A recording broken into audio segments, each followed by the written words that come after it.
Hey, me, Kelly Carroll. Good morning, sunshine. Morning, sunshine. Good morning, sunshine. Oh, good morning, sunshines. Daily dose of perspective. Good morning, Sweet baby sunshines. good morning, sunshines. Let's get started.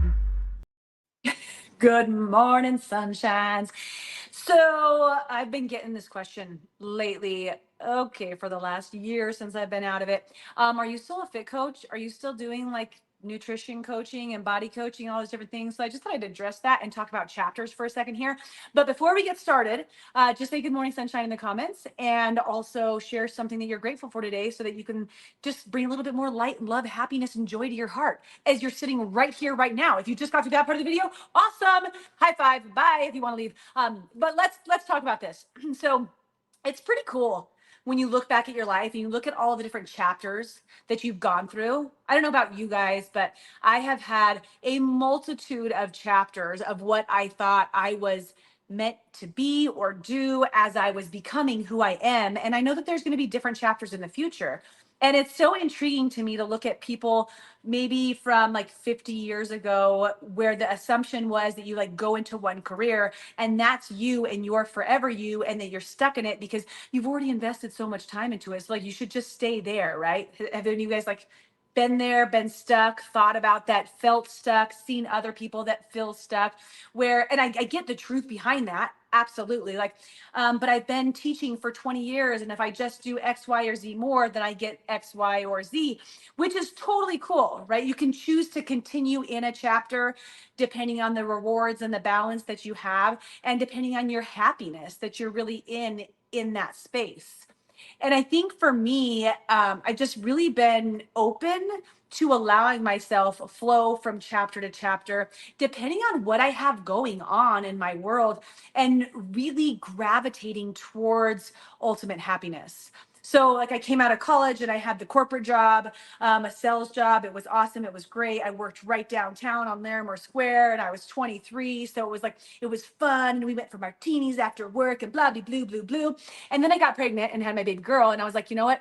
Corporate world, even though this is great money and like great possible incentives for staying there, that's not working for me if I can't be with home. And I made a huge be at home with my baby girl. So I made this big sacrifice of leaving this established space that I was in and potential available success for something that I found to be more important and more fitting of my next chapter as a mother. The encouragement here, you guys, as you're listening to this, is to embrace the fact that you can move through and do some of these hard things to get to your next chapter. So after that, I just, my husband was a mortgage broker. I was like, why not become a real estate agent so I can work from home? So I did that for, I think, like 6 years, maybe, yeah, 5 years or so, until the recession of 2008. And I was like, this ain't cool. This is not for me. I really didn't want to work that hard. I like, it was like, I don't want to say an easy business before that, but it was just like fun, simple, easy. I brought my daughter to showings and stuff. Like, it really worked out for me well, but I wasn't passionate about it. I'll tell you that much. Like, it was just cool, made some money, but didn't have my passion. I had the time freedom with that. So from there, I was in the stage that I talked about before. They're like, wah, wah, wah, what's going on with my life? I'm losing my house. We lost our job. We're losing all these different things. Eeyore, I'm sick all the time. I'm making fun of myself, by the way. And I had to really develop and learn some things through that chapter. It was like a chapter of learning and then like stepping back. And my husband, I remember us having this conversation of like, do we want to go back to the corporate world? I know that I could get a job out there, and we could probably, then we can afford childcare, but the whole classic mom going to work, how much you need to make to cover childcare, and then does it make sense for your timing and whatever? Or do we want to do something that we're passionate about, that we love, and try to figure it out and just stop spending money?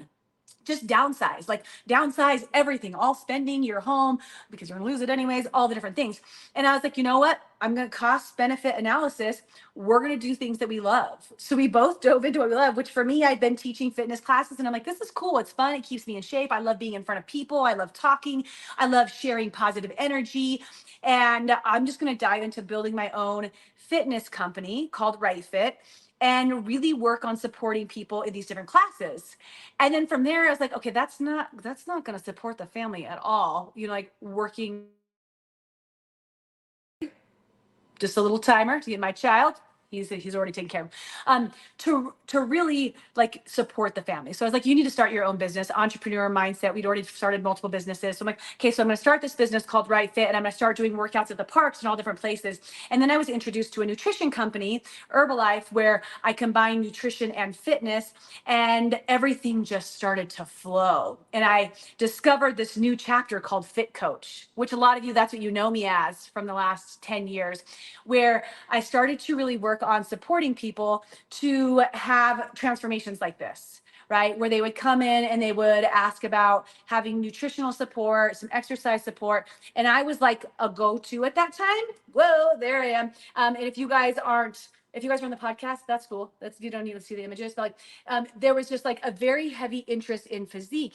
And from that, this company called Project Me developed, where we took women and supported them with their nutrition and their fitness in order to really support them to step into their most confident selves. And I loved it.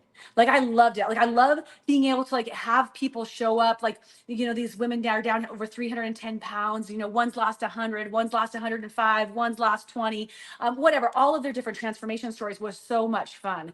And I did it through my pregnancies.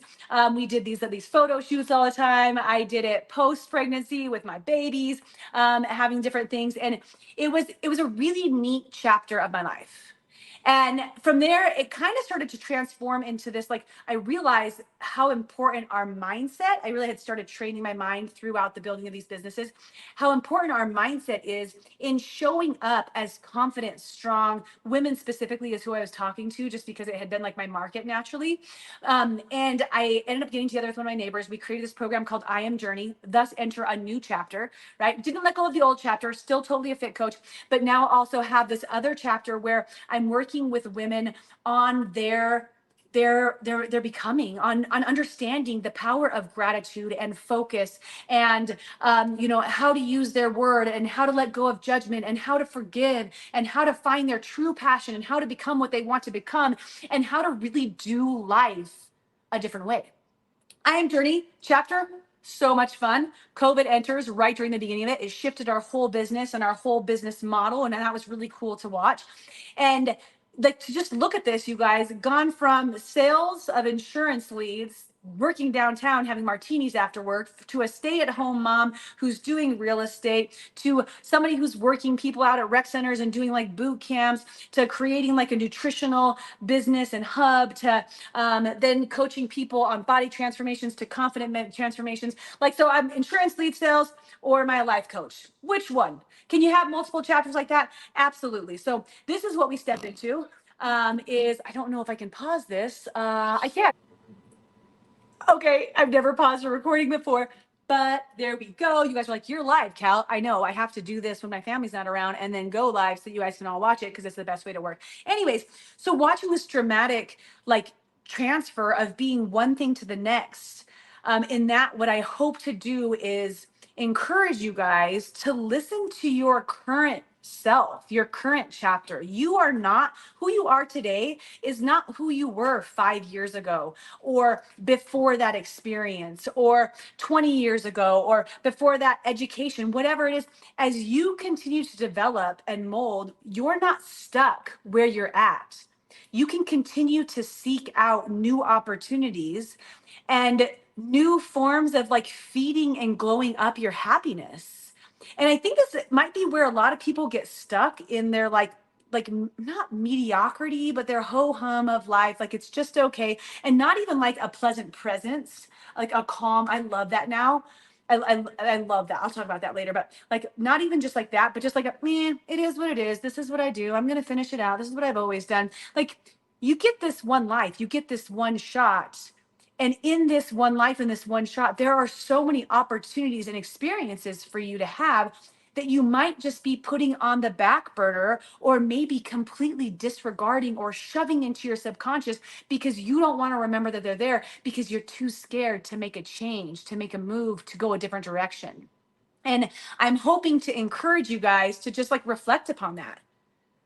Are you missing out on some joy in your life because you assume that you have to be somewhere else doing something else in this certain way? Are you fearing judgment? Well, what if I change? My family's gonna be like, why would you do that? Or, my friends are gonna be like, are you crazy? Like, like you have this and this going on for you, and letting go of that judgment and instead listening to your internal self and what's next for you. And to come to the point, or the not the point, but like the question of this whole video, like, am I still a fit coach? It's been an interesting transition for me. So when I was in the hospital and my son was diagnosed with this rare cancer, there was no option of working. And I was like, it's no problem. I'll get back to my challenges, because I would do like these monthly workout challenges and monthly nutrition challenges, like super supportive and fun. And I loved doing them too. I'll get back into them in like 5 weeks, I thought. And then August came around. I was like, okay, there's no way. I still can't breathe. And then October came around. And then we're like, oh, we found 5 new tumors and we're starting this new chemotherapy. And I'm like, okay, no, it's no problem. Like in 6 months. But then we were like barfing and not sleeping for 6 months straight. And it just kept going and going. And then chemo was done. And I was like, no problem. Like, what I can do is I can get back to this like ASAP. But then there was this chemo hangover. And as I was doing all of it, I was making sure to really check myself on who I've become throughout this process and what my current chapter is. And the reflection that I've got that I want to share with you guys is that it was really interesting. Like, there was this part of me watching my child fight for his life and being there to support him and fighting for his life, that just found anything about personal appearance, about having a six pack for a decade, like the old me, right? Kind of yucky. Like, how can you even think that's important when children out there have cancer? How can you even focus on trying to, develop whatever sort of physique when there are these people that are suffering? And I had this huge pendulum swing in my brain, just because that's just where I was, right? So I was totally not into any of it. Didn't work out for a year. I ate what I wanted to eat when I wanted to eat, all the different things. And still taking my vitamins, of course, right? Like, so I saw like this like basic structure, but it was unappealing to me in every single way. And then I really got to sit with that and examine how, as we all go through different chapters of development, there is kind of like this stair step up of that's like a little bit more generalized of things that are important to us. And really acknowledging that chapter of my life of the physical, like a physique, and more so care about physique than care about presence and joy in the moment. Like, kind of reminds me of Under the Tuscan Sea, like where the woman goes to Italy and like she just learns to be present and just let herself do that. There's like this chapter of when I was overweight and unhappy and underconfident, that was affecting all of my life. And in creating Right Fit and becoming a fit coach and supporting thousands of people to step into their own confidence, and not just like personal confidence and like show up, but like their confidence in what foods to eat and what to choose, and acknowledging and knowing how to take care of the body. That was a really important chapter for me to be able to give, provide, share. And it's still a very important chapter for thousands, if not millions of people out there who are health coaches, who are supporting people in this physical journey. Because in order to really show up for life and be present, we have to feel good. So I still care about that. I still care about, enjoying and fueling our bodies appropriately. And I do have a lot of knowledge base that I'll answer questions for, and maybe I'll share some videos around that. But what I do know in this chapter, after going through everything I've gone through, is that that's not what I wake up getting excited about. I don't wake up thinking, I can't wait to do another abs challenge or an arms challenge or a booty challenge. I wake up and think, can't wait to go to the gym, do a dance class so I can be with my girls and just sing and jam out. Like, that's all I want to do. Or I can't wait to just go sit in the sauna today, not working out at all. Like, I have different interests when it comes to that. Same thing with like food. I'm very passionate about taking my vitamins and doing like my tea, but then there's much less stringent conditions around how I live my life currently. And with that being said, I'm really giving myself the space right now, post chemo journey, stepping to the next chapter, blank slating my entire house that used to be rainbow, that's now white, like blank slating my life, to really dive into like what do I want to be? What do I want to do? How do I want to show up in this chapter? And even as I do that, acknowledging that it may change next year, in 5 years, in a decade. So it's not like you're picking your forever you when you switch chapters. You're picking your next you. You're picking your next adventure. Choose your next adventure. And what I've come up with, what I've developed, I'll talk about the blank slate exercise a different time. What I've developed with that is that I want to be a light. I want to share with people. I love talking. Like I lose myself in talking and in teaching to other people. I want to provide a positive example, positive perspective. I want to support parents in showing up for their kids differently, helping them to really experience the world as it's meant to be experienced instead of behind screens. And with that, it really means getting down to finishing my book, talking to you guys, doing like a lot of things that don't even make money. This isn't about like a financial structure. It's about providing energy to the world, knowing that energy will be brought back to me by doing that. So that's the chapter that I'm in. Am I a fit coach? I have all the fit coach answers, resources. I've changed all my socials from fit coach to Callie Carroll. If you haven't noticed, if you knew me before and know me now, I can support people, but if somebody calls and is like, hey, how do I lose 30 pounds? I'm probably like, let me refer you to someone else that's on our team, because I'm going to talk to you about mindset, and we can do Good Morning Sunshines and podcasts and, start speaking on stage again, which I just cannot wait to do because it's been so long. And supporting different like companies with their health and present structure and mindset and well-being. Excited for those things. So that's the long and short of it for my direct answer of, are you still a fit coach? I'm Callie Carroll, but I know some fit coach stuff, and I did coin the term, so that's cool. But I'm stepping into my next chapter, and we're going to watch how it develops, as well as providing you with the support, motivation, insight, encouragement to acknowledge what you really want to be doing right now, where you really want to be going. And are you stuck in a previous chapter because you're afraid of change or judgment or something, and it's holding back your life? I hope it helps you just maybe take a step. Just take a step, guys. I love you so much. Thank you for spending this time with me today on today's Daily Dose of Perspective. Good morning, sunshines, or whatever time of the day it is for you right now. And we'll talk to you guys later. Bye. Thanks for joining, and don't forget to subscribe and, of course, share with your friends. Guys, that's how we impact more lives. All right, see you next time.